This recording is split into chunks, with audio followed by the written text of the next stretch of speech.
Viernes 21 de enero del 2022, soy Paloma Barreto y sean bienvenidos a una nueva edición de JN Noticias. Comenzamos de inmediato con nuestros principales titulares. Presidente del JNE saludó que se haya confirmado correcta actuación del sistema electoral en comicios del 2021.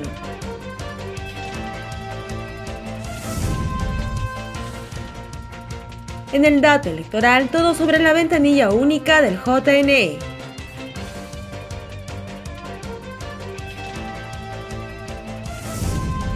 RENIEC preseleccionó a 25 ciudadanos para integrar jurado electoral que verá elecciones municipales y regionales.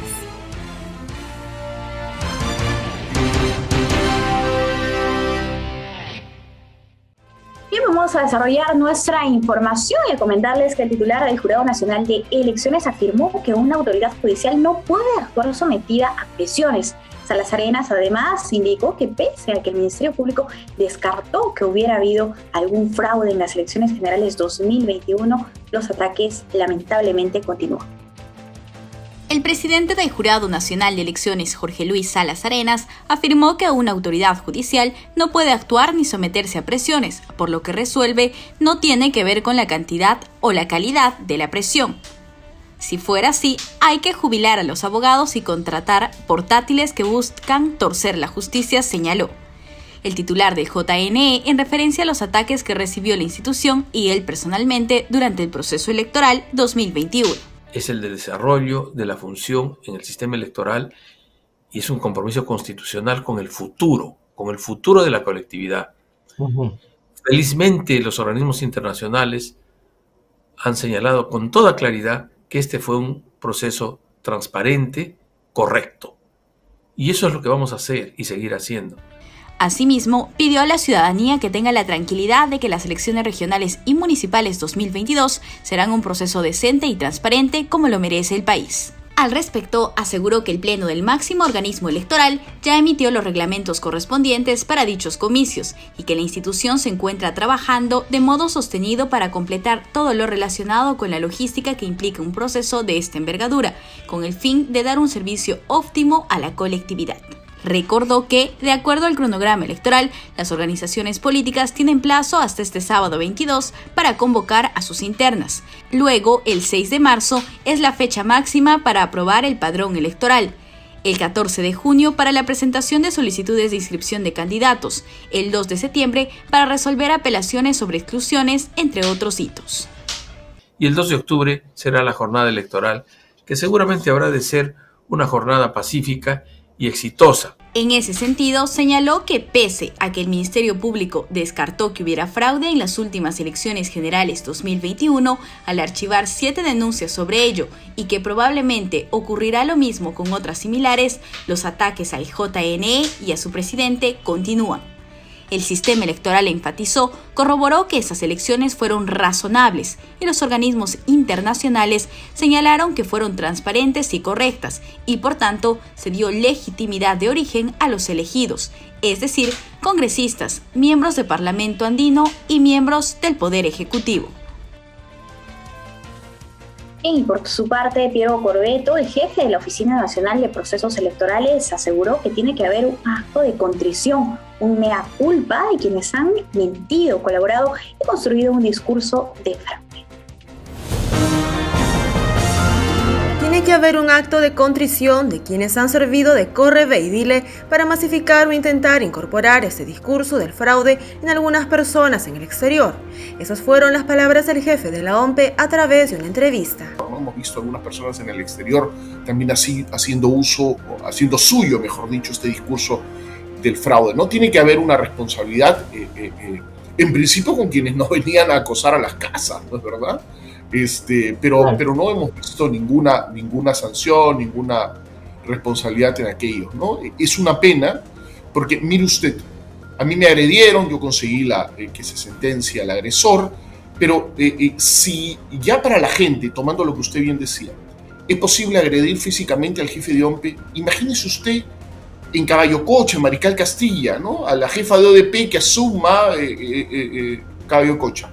El vecino va a poder creer que le va a poder pegar, que tiene libertad para acosarla, para ir a su domicilio, a su hotel, a intentar que quiebre la voluntad popular con la presión, ¿no? Porque eso es lo que se ha querido hacer, ¿no? En ese contexto aseveró que la institución debería sentarse a discutir cómo perfeccionar la norma para que la OMPE pueda tener más fuerza y así todos promover la democracia y la transparencia. Y todos tenemos que sacar adelante nuestra democracia, ¿no? Tenemos que vivir los valores de la democracia, tenemos que respetar al otro, tenemos que intentar generar consensos. La polarización, ver al otro como enemigo, no nos lleva a nada, ¿no? Tenemos que construir el país para nuestros hijos, ¿no?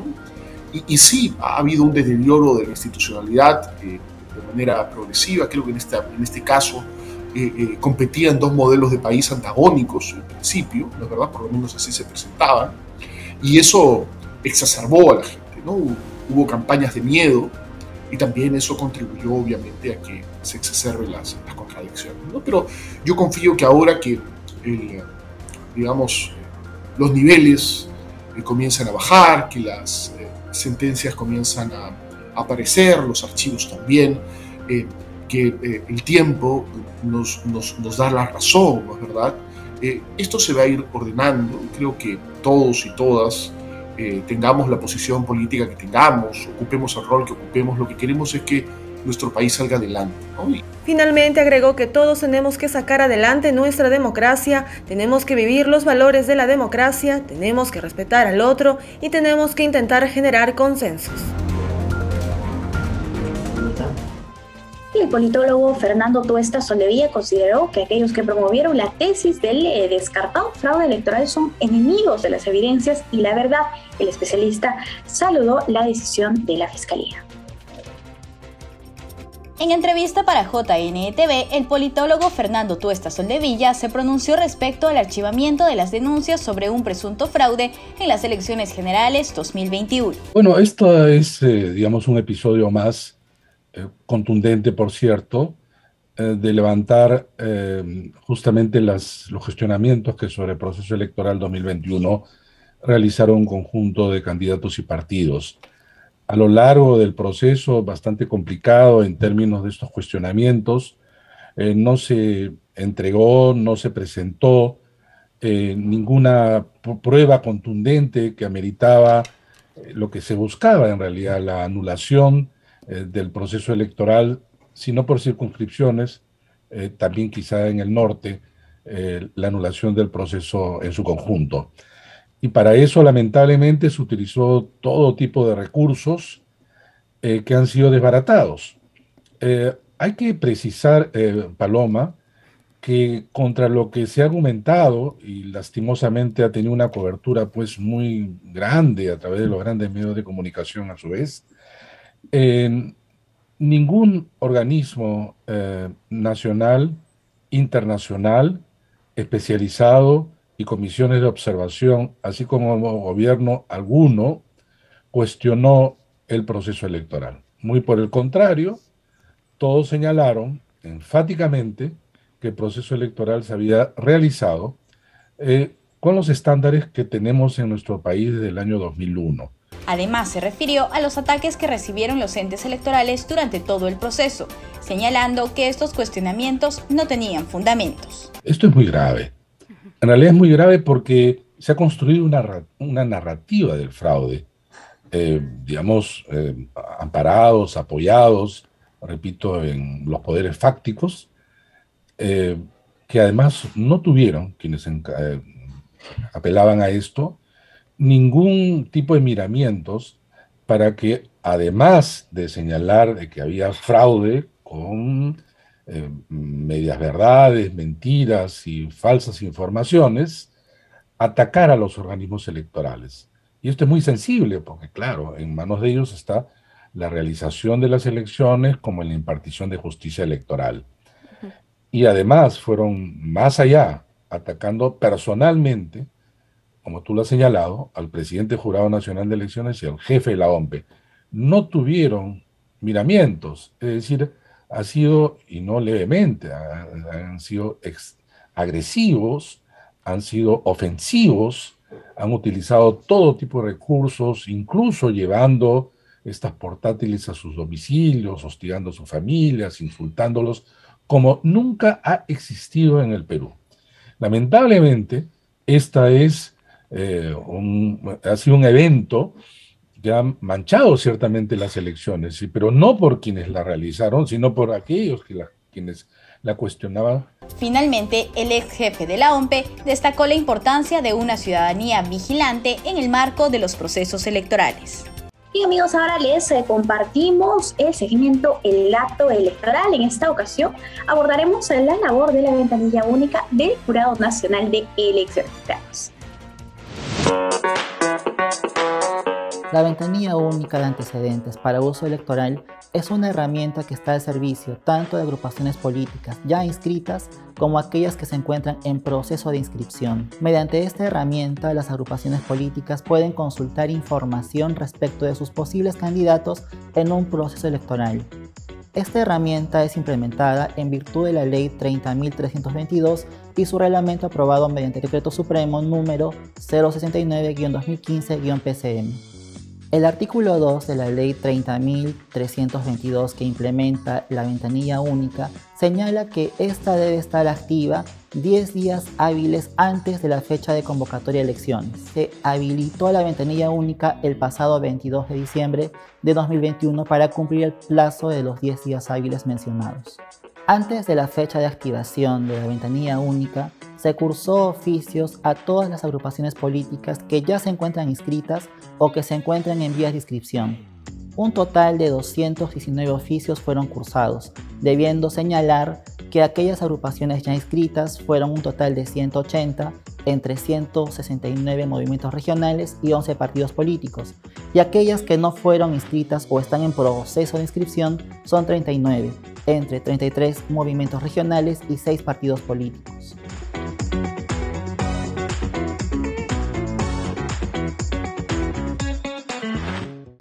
El Registro Nacional de Identificación y Estado Civil preseleccionó de manera aleatoria a 25 ciudadanos para integrar el Jurado Electoral Especial de Lima, que tendrá a su cargo la Administración de Justicia en primera instancia para las elecciones regionales y municipales 2022.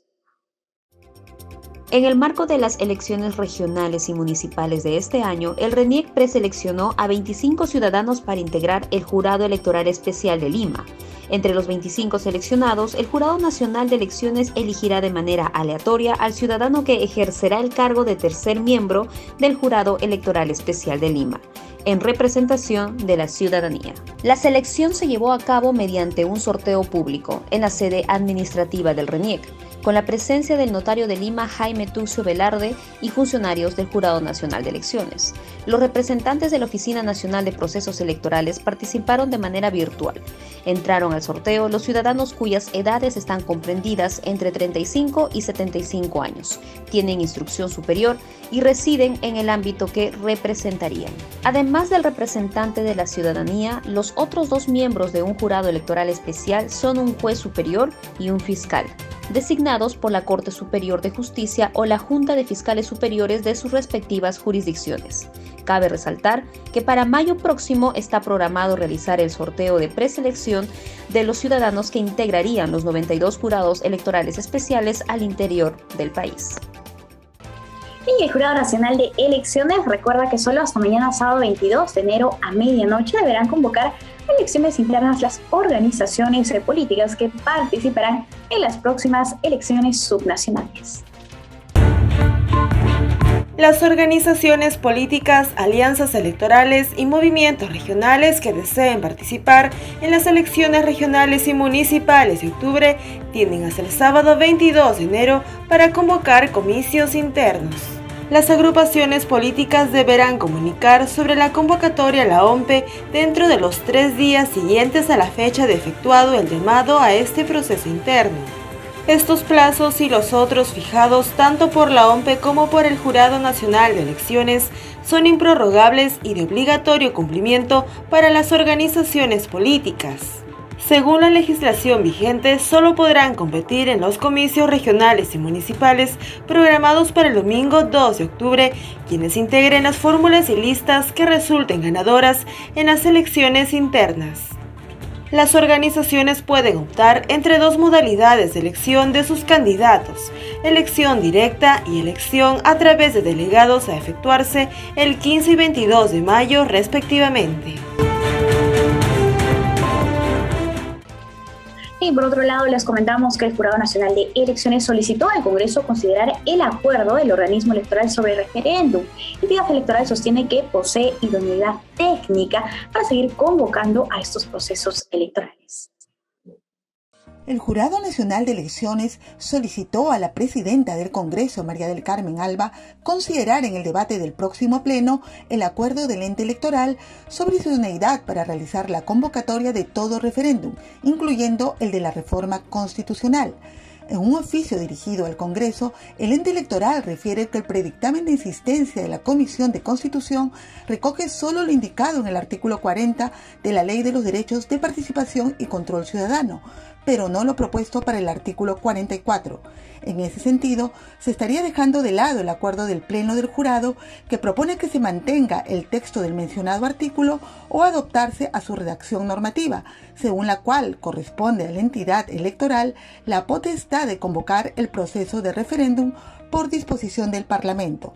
Sostiene además que el referéndum no es un proceso de calendario fijo y es el organismo electoral el que posee la especialidad para evaluar diversos aspectos técnicos y actividades previas al acto electoral. Finalmente, indica que la misma Ley de los Derechos de Participación y Control Ciudadano reconoce la dignidad del ente electoral en este proceso al señalar que la convocatoria a procesos electorales para el ejercicio de derechos políticos puede ser postergada por la autoridad electoral en caso de la proximidad de elecciones generales, elecciones regionales o municipales. Y ahora tenemos una entrevista, vamos a dar el paso a nuestra compañera Kerstin, quien abordará el tema de las elecciones internas. Adelante.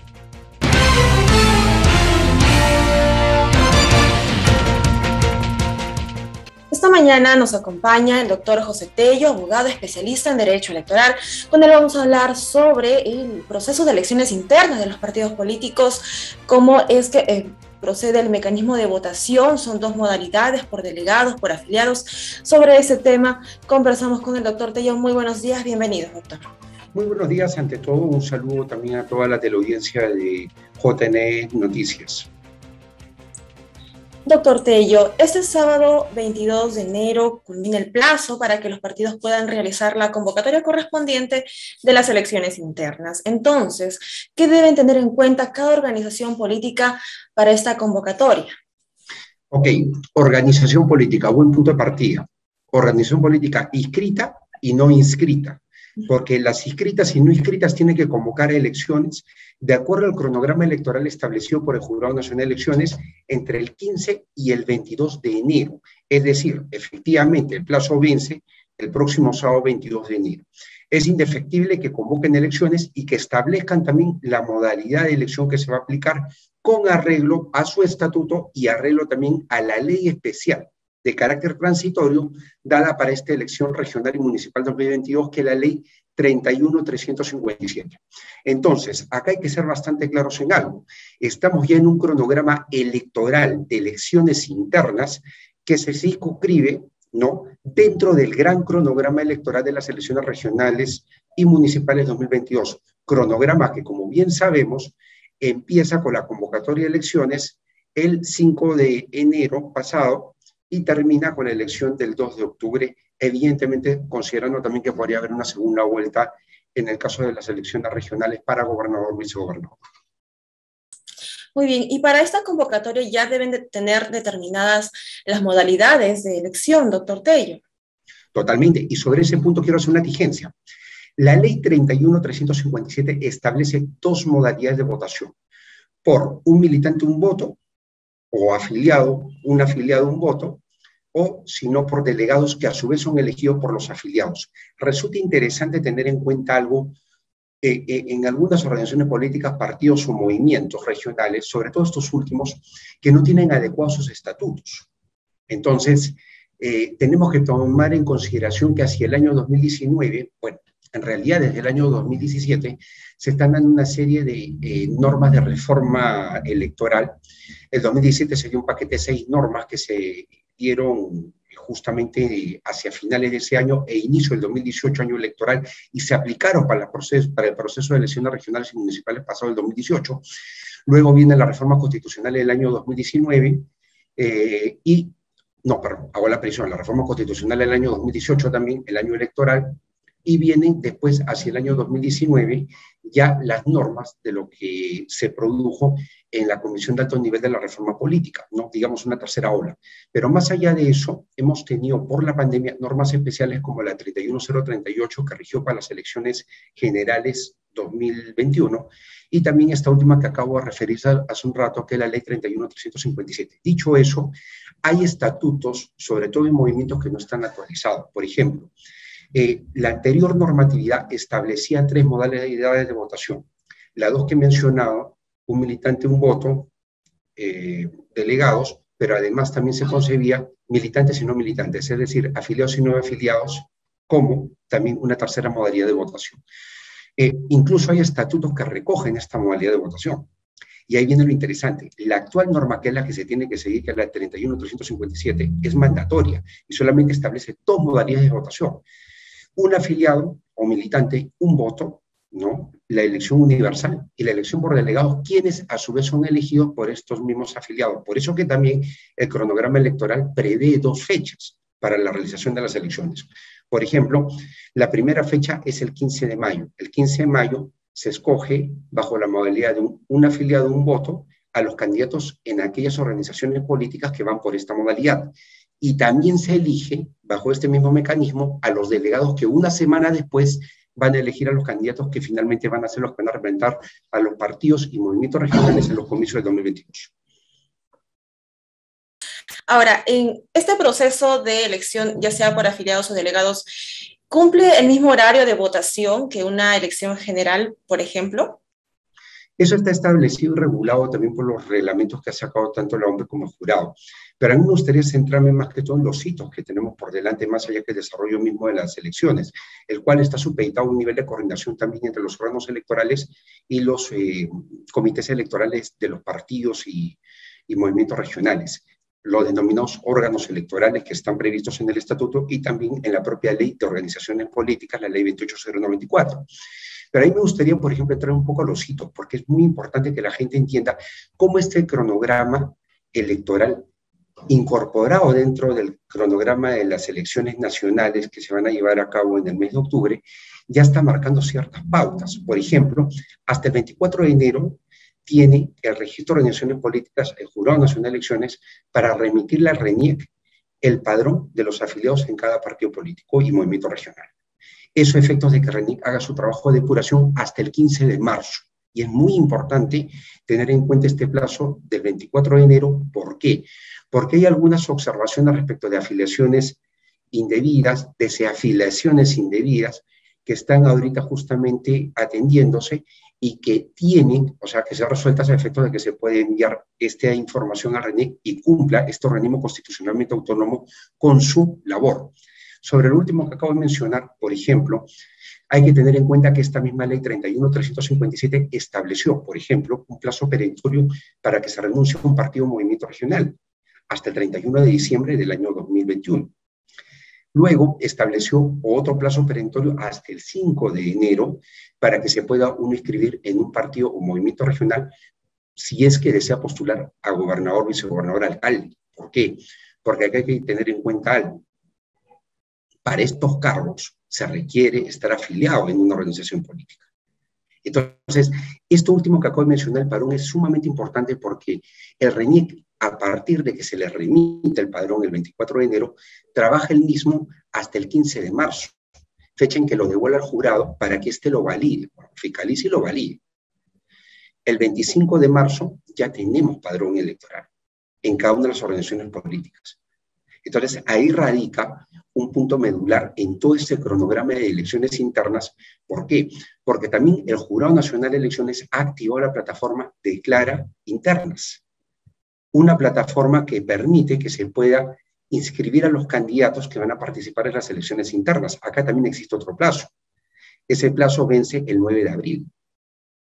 Entonces, digamos que sea bajo la modalidad de un militante un voto, o sea bajo la modalidad de delegados, estos candidatos tienen que estar inscritos en este sistema de declara interna, porque el día a día se corre traslado de las candidaturas a la OMP para que ya mejor dicho, vaya hacia la etapa final del proceso que se va a llevar a cabo, lo vuelvo a reiterar, en 2 fechas, el 15 de mayo y el 22 de mayo. El primer día, elección de un militante un voto, elección de delegados, y el segundo día solo delegados, para elegir a quienes candidatarán en las elecciones de octubre próximo. Otra cosa que es muy importante, no, perdón. Sí, usted mencionó el tema de los órganos electorales centrales, quienes se encargan de este proceso, por velar que este proceso se cumpla de acuerdo a la normativa electoral. Quisiera que nos presente un poco más el funcionamiento y el papel que tendría este órgano electoral central en cada organización política. ¿Por qué es tan relevante su accionar? Es muy relevante su accionar porque este órgano electoral es el que conduce el proceso en la interna. Hay que recordar que este no es una elección como la que se lleva normalmente a cabo. Es una elección que es dentro de organizaciones políticas que por principio tienen el carácter de ser privadas, en definición personas jurídicas de derecho privado, y por ende asistidas por el principio de autonomía privada. En consecuencia, lo que tenemos nosotros es que aquellas organizaciones políticas que tienen sus estatutos adecuados y han presentado su reglamento electoral, se van a ceñir a un reglamento electoral. Pero aquellas que no se adecuaron con los estatutos a la nueva normatividad electoral ni presentaron un reglamento, van a tener que someterse al reglamento que ha elaborado el Jurado Nacional de Elecciones para justamente prever esta situación con movimientos regionales en particular, porque son los que evidentemente pues comprenden el mayor volumen de organizaciones políticas intervinientes en este megaproceso que es mucho más complejo que una elección general. La elección regional y municipal, por la cantidad de jurisdicciones que hay, para ser exactos, 1.695 distritos, 196 provincias y 25 regiones, sin lugar a dudas, dista mucho en complejidad respecto de una elección, por ejemplo, como la presidencial que hemos tenido hace poco, que es con un distrito único, Parlamento andino, un distrito nacional único, o si no, los 27 distritos electorales que nos coloca la normatividad vigente a efectos de elegir a nuestros congresistas de la República. Ojo, se creó el distrito 27 PEX, ¿no? Pero no son extranjeros. O sea, es totalmente distinto. O sea, es sumamente complejo el proceso que viene y hay que entenderlo de una manera orgánica. Ergo, un proceso eleccionario interno que termina por confirmar y validar la calidad, el talante democrático de las organizaciones políticas, tiene que ser por demás bien elaborado, bien formulado y, obviamente, cumpliendo la rigurosidad de un calendario electoral, porque esa es una de las prerrogativas que ha dado esta normatividad especial, que se repite, dicho sea paso, tanto la 31038 para elecciones generales 2021 como la 31357, normas que, dicho sea paso, han dejado sin efecto para estas elecciones, la del 2021 y la de este año, la aplicación de las famosas elecciones primarias, ¿no? Las PASO, primarias abiertas, simultáneas, obligatorias, que van a tener que esperar hasta el año 2026 para su aplicación. Claro, tomando un poco en cuenta, me parece, una realidad que tiene que ser atendida y que quizás hacer o llevarnos a que se pueda hacer algunas mejoras en las formulaciones legales de la PASO a efectos de que en el año 2026, que se estarían cruzando 2 procesos electorales nacionales, el de elecciones generales y el de elecciones regionales y municipales 2026, bueno, tendría pues más que una necesidad de estar bastante bien reguladas. Doctor Tello, el año pasado tuvimos elecciones internas por las elecciones generales y aquí la cantidad exacta de asistencia de los afiliados fue del 5%. Votaron por candidatos, por delegados, y hablamos del 5% que representa, digamos, una cantidad de 69.000 personas a nivel nacional. ¿Qué opinión le da a esta situación y que podría repetirse quizá en este proceso interno de esas elecciones regionales y municipales en este marco? Se podría repetir, pero más que todo la constante de poca participación, porque por el volumen de organizaciones políticas intervinientes, la cantidad de ciudadanos afiliados a partidos y movimientos que asistan podría ser mucho mayor, porque estamos hablando de 160 aproximadamente movimientos regionales, Hay algunos que incluso están en trámite de inscripción y van a tener igual participación de las internas, lo mencioné justamente al inicio de la entrevista. Y hay partidos políticos también ya inscritos, 11, pero también otros en vía de inscripción o reinscripción. Por ejemplo, el partido FE está en proceso de inscripción, el partido FREPAP está en proceso de reinscripción. Entonces, esto puede cambiar y darnos un volumen mayor, pero hay una constante, me permito decirlo que sí, y la constante es justamente el hecho de que hay un bajo nivel de participación de los partidos, de los afiliados en estos procesos de elecciones internas, porque en rigor los partidos son poco orgánicos.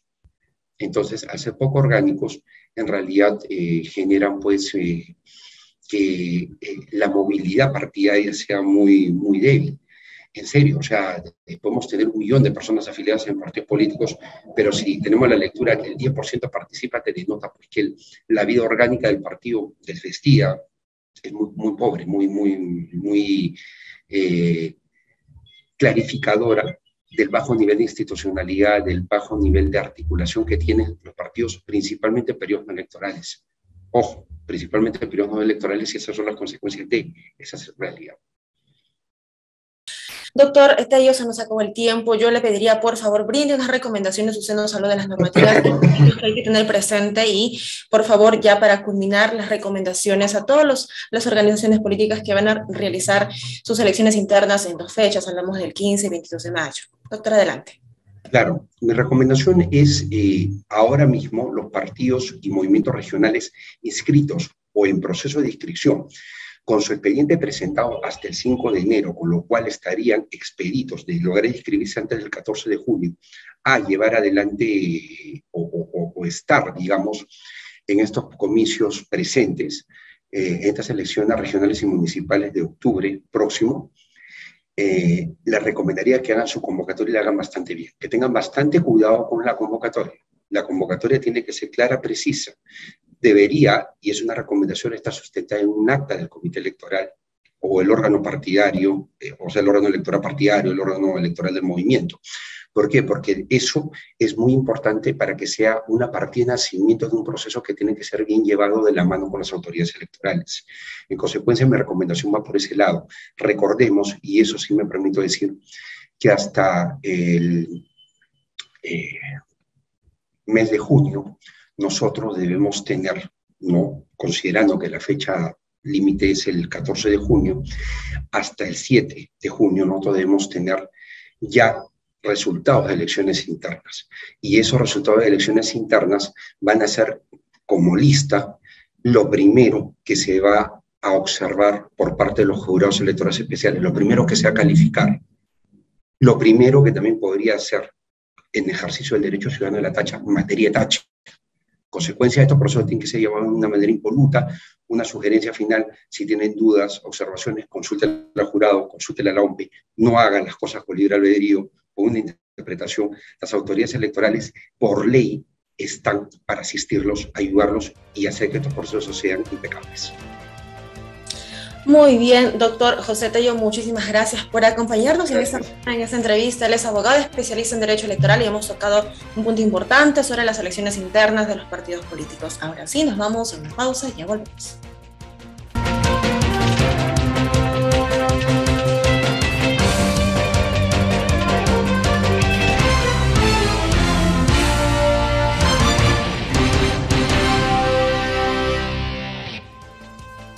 Estamos de vuelta y queremos recordarles que el noticiero JNE Noticias también se puede ver a través de la señal del canal Real Televisión de Huánuco.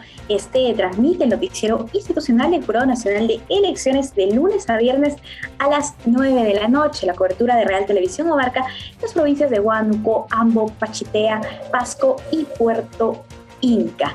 Ya saben, nuestros compatriotas de la región Huánuco, si quieren estar bien informados con todo el acontecer electoral, pueden seguir JNE Noticias a través de Real Televisión. Continuamos con la información y ahora tenemos un producto audiovisual sobre el esfuerzo del Poder Judicial para concretar en corto tiempo la paridad de género en la Corte Suprema de Justicia. La paridad de género hace referencia a la participación equilibrada de hombres y mujeres en los diversos escenarios de toma de decisiones de interés público. El Poder Judicial trabaja no solo para generar espacios de reflexión y aprendizaje sobre igualdad de género, también para fortalecer la representación de la mujer en el sistema de justicia. La presidenta del Poder Judicial, Elvia Barrios Alvarado, resaltó que por primera vez en la historia se llevó a la realidad el principio de paridad, convirtiéndose en el único poder del Estado que de manera sostenida tiene una representación igualitaria en la Corte Suprema de la República, que es el órgano jurisdiccional de más alta jerarquía. La lucha de las mujeres históricamente ha estado asentada en el logro de derechos igualitarios. Poco a poco y paulatinamente hemos ido logrando a través de normas, pero lo que queremos es que estas normas se materialicen y se concreticen en actos reales. La paridad que hemos logrado en la Corte Suprema tiene que asentarse y afirmarse con la paridad cuando se nombren juezas y jueces supremos titulares. De las 10 salas especializadas, 5 de ellas están presididas por juezas supremas. De esta forma se materializa el principio de igualdad y no discriminación, además de demostrar que la paridad y la meritocracia son valores que se complementan y no distinguen a mujeres y hombres. A lo largo de su actividad han acumulado que son valorados en el momento de asumir, por ejemplo, la dirección de un órgano judicial o en su caso desarrollarse en ciertos escenarios donde se ejerce poder y autoridad. Según el Instituto Nacional de Estadística e Informática, existen más de 16 millones de mujeres en el Perú, lo que constituye un poco más de la mitad de la población. Por ello, es indispensable la presencia de las mujeres en espacios públicos y privados como símbolo de democracia, consideró la máxima autoridad del Poder Judicial. No podemos nosotros llamarnos un país en democracia si es que estamos en un nivel de oportunidades menor que el de nuestros pares los varones. Reducir las brechas de género es una acción afirmativa del Poder Judicial que, como institución que vela por la protección de los derechos de las personas, también asume el imperativo social de garantizar una igualdad real en la ciudadanía.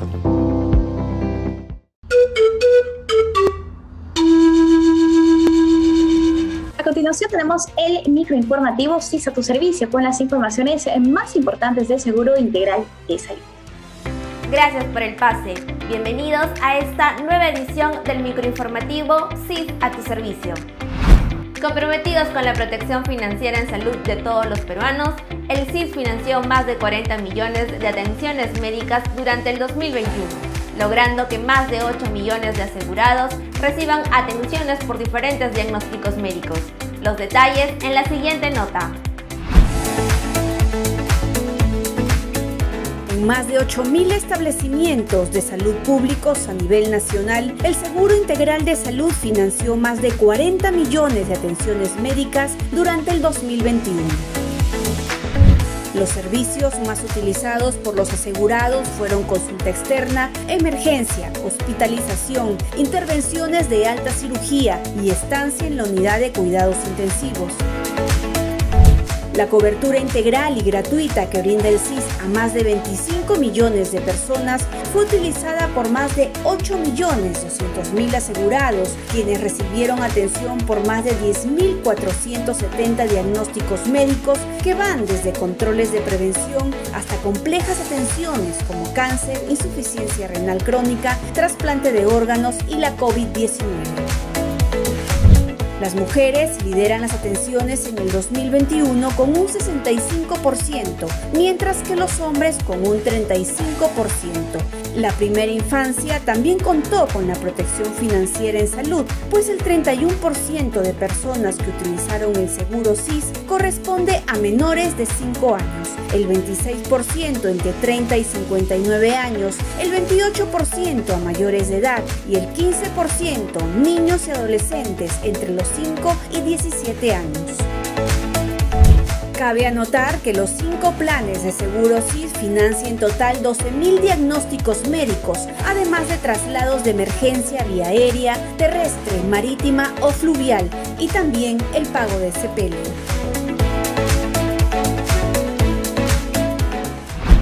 Recuerda cumplir las medidas preventivas para evitar los contagios por la COVID-19. Muchas gracias por tu atención y nos vemos en la próxima edición del microinformativo CIS a tu servicio. Y ahora es el turno del Ministerio de Salud con las actividades y servicios más relevantes que ofrece a nivel nacional.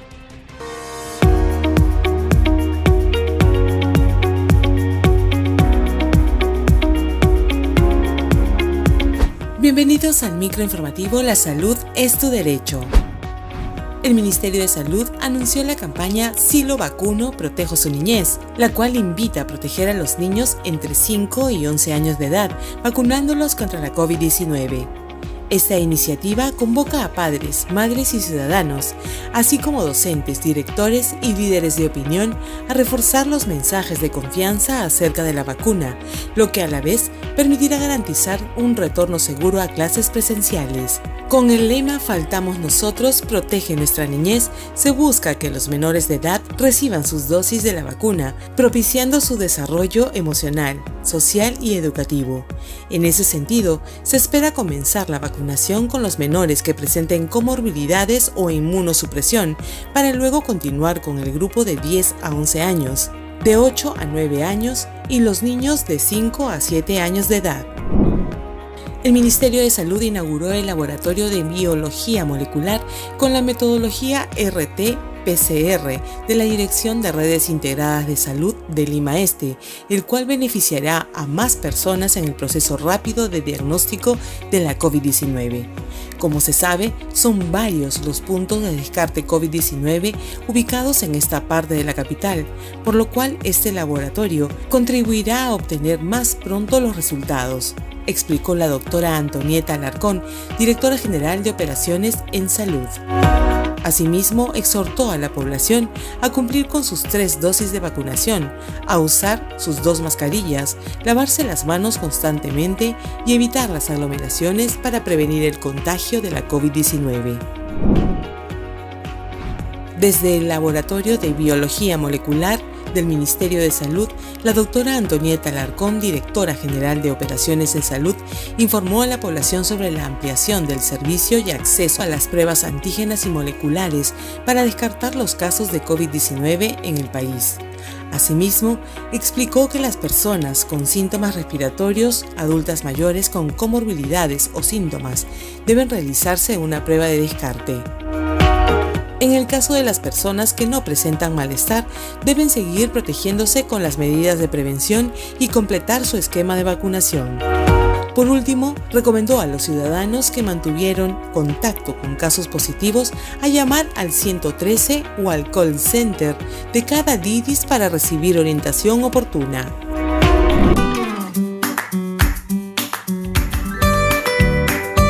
Dale un brinco al COVID-19. Vamos, María, hazlo tú también. Sí, vamos sin miedo. Esta carrera tenemos que ganarla. Juntos lo dominaremos. Para crecer felices. Porque faltamos nosotros. Protege nuestra niñez. ¡Prepárate! ¡Ya se viene el vacuna Warma!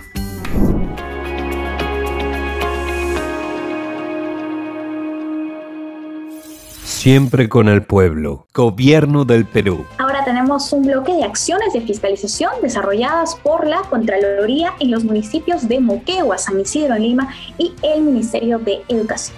La Contraloría General identificó presunta responsabilidad civil y administrativa en 10 funcionarios y servidores públicos de la Red Salud Hilo y de la Dirección Regional de Salud de Moquegua.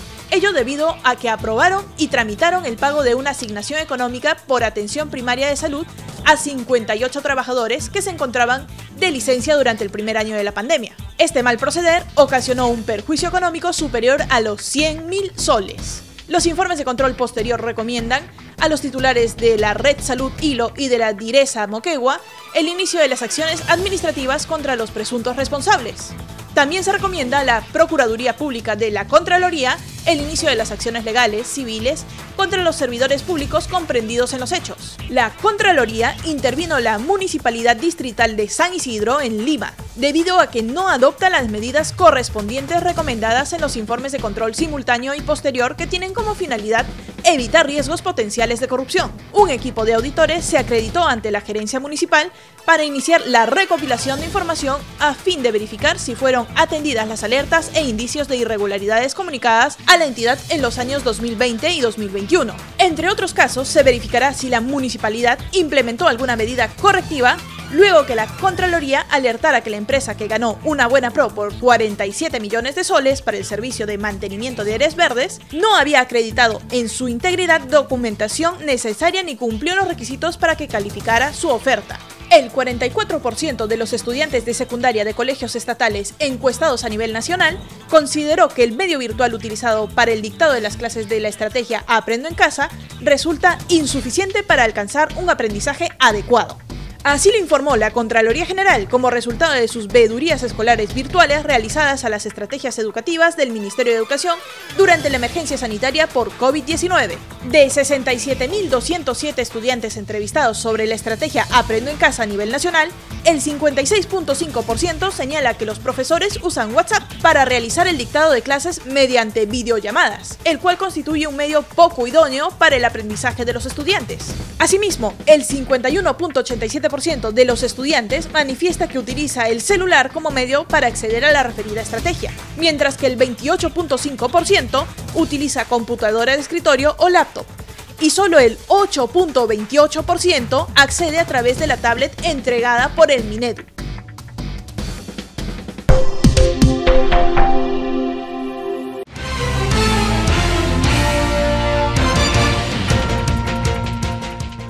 Tenemos una entrevista esta mañana con Jenny Dador, ella es secretaria ejecutiva de la Comisión Nacional de Derechos Humanos. Vamos a analizar la situación en nuestro país sobre la libertad de expresión, qué es lo que está pasando. Vamos a hablar sobre derechos y límites. Muy buenos días, Jenny, bienvenida. Buenos días, Kersi, y buenos días con todo tu público que te sigue. Jenny, en un reciente comunicado, la Coordinadora Nacional de Derechos Humanos expresó su preocupación por la situación de la libertad de expresión en nuestro país. ¿Consideras que su vigencia está en peligro? Es lo que señalan. Por favor, adelante, Jenny, coméntanos un poco más de ese tema. Mira, efectivamente, yo creo que los últimos casos mediáticos que hemos tenido de persecución a periodistas, ¿no? Como Acosta, Paola Ugaz, Pedro Salinas, Cabral, etcétera, digamos que son como lo más visible porque son periodistas de medios más grandes, de medios que están en Lima o que han hecho publicaciones a través de libros, ¿no? Pero en realidad existe ya en los últimos tiempos, ¿no? Un ataque casi sistemático contra la libertad de expresión, en este caso dirigida, digamos, a la prensa, ¿no? Lo que tendría que ser libertad de prensa, y justamente la Asociación Nacional de Periodistas ha documentado más de 200 vulneraciones o ataques, ¿no? A periodistas a nivel nacional. Y en regiones esto ocurre con mucha mayor frecuencia, ¿no? Sino que son o medios chiquitos, digamos, o esta división que existe a veces en nuestro país, que lo que no ocurre en Lima, pues no existe, ¿no? Pero sí hay un ataque sistemático, hay un patrón, donde además observamos que lo que se está utilizando justamente es el aparato de justicia, ¿no? Para perseguir a los hombres y mujeres de prensa. Y podemos entender por qué esta situación, o desde cuándo esta situación se ha tornado así intensa. Mira, yo diría que ha existido de alguna manera, se ha ido acentuando con lo que es el trabajo del periodismo de investigación, y también a raíz que se ha incrementado el proceso de polarización en el país, de polarización política, ¿no? Pero también muchas de estas vulneraciones y ataques se han dado con mayor frecuencia justamente en la época del proceso electoral, ¿no? Incluso atacando a periodistas, ¿no? Que estaban también cubriendo o informando sobre el proceso electoral y que transmitían las cosas tal como son, ¿no? Con la idea de más bien de algunos candidatos de que tienes que favorecerme o mostrar solo la posición que yo estoy diciendo, ¿no? Y como se observó en el transcurso de las elecciones, y así también lo informaron los organismos que estuvieron haciendo, digamos, vigilancia electoral en el país, ya sea la Unión Europea, ya sea la Comisión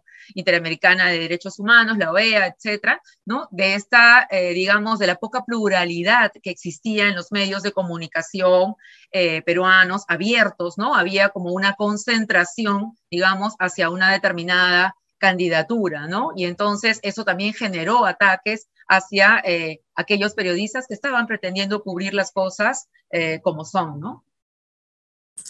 En su comunicado señalan que se ha identificado el uso abusivo de la difamación agravada, acababas de mencionar eso, Jenny, y uno de los casos en los que se centran es en el del periodista Christopher Acosta, quien, vale mencionar, ha sido condenado a 2 años de pena privativa suspendida y el pago de 400.000 soles por la publicación de su obra Plata como cancha. Esto por citar fuentes con información no debidamente comprobadas, es lo que se dice. Entonces, yo pregunto, ¿dónde queda la doctrina del reporte fiel en el caso del trabajo periodístico?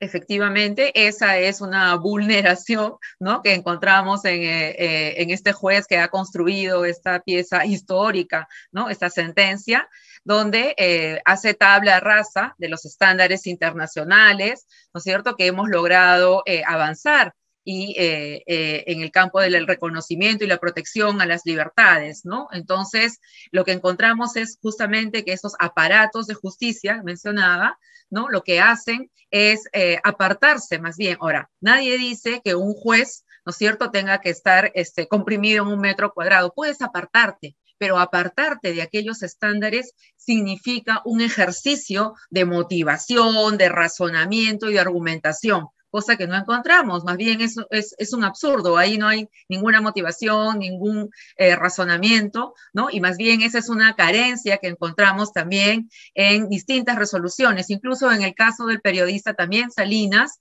¿no?, en el allanamiento, Pedro Salinas, en el allanamiento que se produce a su inmueble un sábado en la noche. Entonces, igualmente también para que un fiscal pida un allanamiento y para que un órgano de justicia, ¿no es cierto?, digamos, conceda una medida tan invasiva de esa naturaleza, también requiere una motivación de determinado nivel, y eso es lo que no estamos encontrando, ¿no? Entonces, ya sea que, digamos, los órganos del Estado, en este caso el aparato de justicia, o no motiva, ¿no? O simplemente se allana al poder político o al poder económico, o de repente pretende ser extremadamente igualitario en todas sus intervenciones y denuncias, y entonces hace tabla rasa también, ¿no?, de la proporcionalidad. Entonces pueden ser distintas motivaciones, no estamos diciendo que todo el aparato de justicia sea corrupto o vendido, pero el resultado, lo que estamos teniendo en la práctica, es la persecución a la prensa, ¿no? Y eso es muy peligroso porque es justamente uno de los pilares de la democracia. Ahora hablemos de la labor del periodista. ¿Hasta dónde llega su derecho de informar sin tener que tocar la intimidad de un personaje público? También aquí hay límites que tener en cuenta. Por supuesto, todos los derechos tienen límites, ¿no? Y los derechos, no hay un derecho absoluto, siempre se van a cruzar con otros derechos. Y entonces hay un ejercicio proporcional, ¿no? Digamos, uno tiene que mirar la proporcionalidad de ese derecho. Y en este caso, cuando se trata de personas públicas, más aún si es un hombre o una mujer, ¿no es cierto?, que está en la política con intereses de ser presidente de la República, o sea, toda la ciudadanía está interesada en conocer. Ahora, yo diría, pongo acá comillas, ¿no? Porque algunas de las cosas que se muestran allí se consideran vida privada, ¿no? Como por ejemplo, si el señor tuvo una supuesta relación con una señorita que tenía 16 años y era una violación, o si le pegaba a su esposa, le escupía, la pateaba, etcétera. Eso se dice privado, pero eso no es privado. Esos son delitos y la violencia contra las mujeres no es del ámbito privado. Hace muchísimos años que es del ámbito público y a todas y a todos nos interesa conocer en este país, ¿no es cierto?, cuál es el comportamiento y las formas de relacionamiento que tiene un personaje público. Es más, la propia legislación penal te provee de excepciones, ¿no es cierto?, cuando se trata de personajes públicos. Todos tenemos el derecho de conocer. Y también es importante, nadie dice que sea libérrimo. Para eso justamente opera, en estos casos, de manera ex post el derecho, ¿no? O sea, una vez que tú ya hiciste público, puede también el derecho, ¿no es cierto?, encontrar y ver la racionalidad de esa información que estás mostrando. Ahora, también es cierto que en el mundo en general, Ya estamos más bien en una corriente donde se dice, está bien, la prensa no es libérrima, ok, hay mecanismos, no es un derecho absoluto, pero también se está diciendo hoy en día, no es el derecho penal el mejor mecanismo, ¿no?, para ejercer un control ex post sobre la prensa. Pueden ser otros mecanismos administrativos, pueden ser otros mecanismos de carácter civil. Entonces no hay que olvidar que el derecho penal es la última arma, el último recurso de un Estado, ¿no?, para intervenir en un problema. Previo a eso, el Estado tiene que haber hecho uso de otros recursos, ¿no? En el país estamos operando al revés. Lo primero que se nos ocurre para resolver un problema es penalizar. Así es. Tengo que mencionar, por otro lado, que ya en este contexto también hablando de las libertades, la plataforma Vigilantes, que reúne a diversas organizaciones de la sociedad civil, ha presentado alertas graves con respecto a los primeros 120 días del actual gobierno de Pedro Castillo. Entre estas alertas están las restricciones para que los periodistas busquen información. Personajes públicos, personajes como presidentes o gobernantes, deben declarar ante la prensa cuando se traten temas que a ellos les parezcan ofensivos.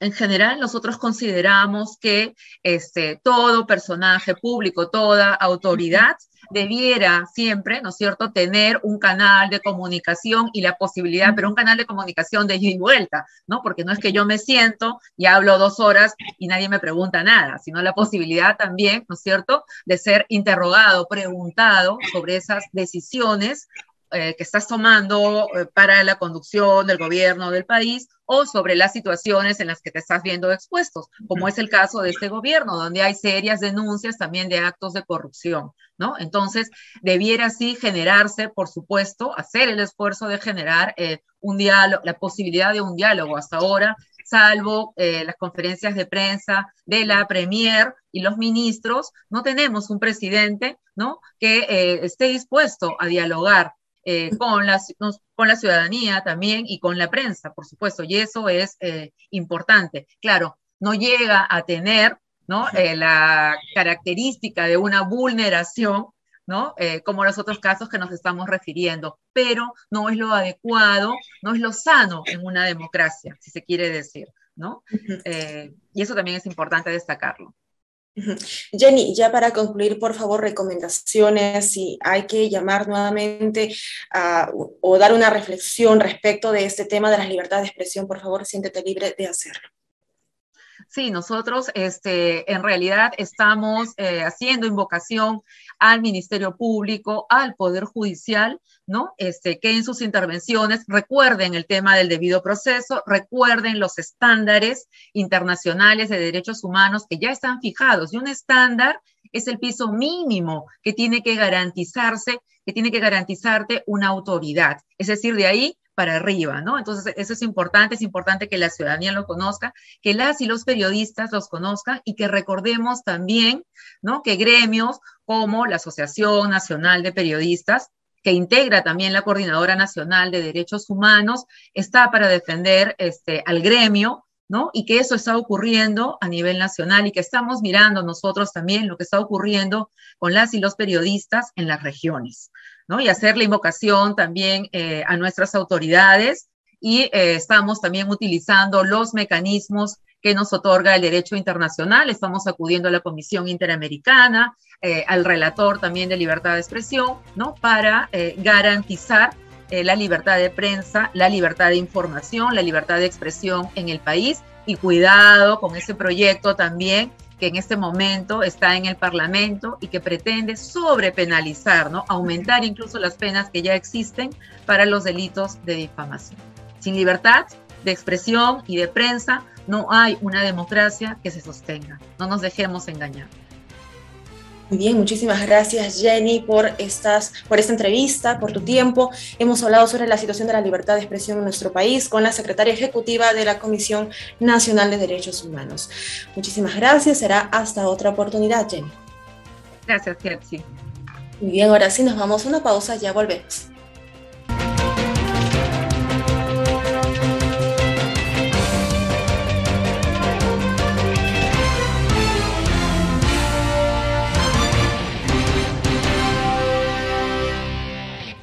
Amigos, llegamos Llegamos al final del programa. Muchísimas gracias por acompañarnos en la jornada informativa de JNE Noticias. Con nosotros será hasta el día lunes. Que tengan un lindo fin de semana. Recuerden que nos encontramos el día lunes a través del canal 516 de Movistar TV, las redes institucionales del Jurado Nacional de Elecciones y, por supuesto, nuestros canales aliados en diferentes regiones del país. Los dejamos ahora con bellas imágenes de Chimbote.